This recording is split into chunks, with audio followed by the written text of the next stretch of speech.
নমস্কার, আদাব। আমি রফিক শেখ, ওয়েস্ট বেঙ্গল ইন্ডিয়া থেকে বলছি, পার্ট অফ ওয়ান প্যাসিভ। সর্বপ্রথমে জানাই আমাদের সিও অ্যাশ মুখার্জি স্যারকে অসংখ্য অসংখ্য ধন্যবাদ, এবং আমাদের যে ওয়ান প্যাসিভের নীতি আদর্শ শিখিয়েছেন খুব সুন্দরভাবে, সেই অ্যাশ মুখারের পিতামাতাকে অসংখ্য অসংখ্য ধন্যবাদ জানাই। তাই আমাদের সাধারণ মানুষের চেয়ে অ্যাশ মুখারের চিন্তাভাবনা কেমন, কেন সারা পৃথিবীর মানুষের হাতে টাকা থাকবে, প্রতিটা মানুষ সমান হবে, সেটা সম্বন্ধে আমি দু চার লাইন ছন্দের মাধ্যমে বলছি যে অ্যাশ মুখারের সঙ্গ আর আমাদের স্বাধীনতা কেমন পার্থক্য। অ্যাশ মুখারের কাছে গিয়ে এক ফাউন্ডার বলল, আমরা সবাই মানব জাতি, তুমিই কেন বড়।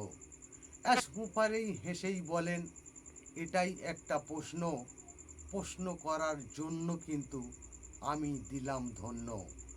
আমার সাথে যাবে তুমি, দেখবে আমার কাজ, বড়ই মনের মানুষ হলে বুঝবে তুমি আজ।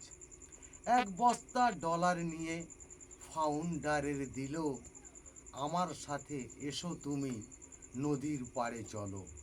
নদী যখন পার হচ্ছে, একটি ডলার গেল পড়ে, অ্যাশ মুখারে ভাবছে তখন তুলব কেমন করে। $1 তোলার জন্য নদী দিলই ছেঁচে, ফাউন্ডাররা দেখছে কিন্তু এটাই নিজের চোখে। $1 তুলতে গিয়ে $50 খরচ, এটাই নিয়ে ভাবো তুমি কতই তোমার মগজ। $50 খরচ করলাম, থাকবে সবার কাছে, $1 কাজে লাগবে না এই পৃথিবী এসে। $1 জন্য কিন্তু $50 ঘুরল, সবার হাতেই ডলার থাকলো, হারিয়ে নাহি গেল। অ্যাশ মুখারে ধন্যবাদ। ওয়ান প্যাসিভ জিন্দাবাদ। আপনাদের যদি ভালো লেগে থাকে লাইক, কমেন্ট, শেয়ার করুন। ধন্যবাদ।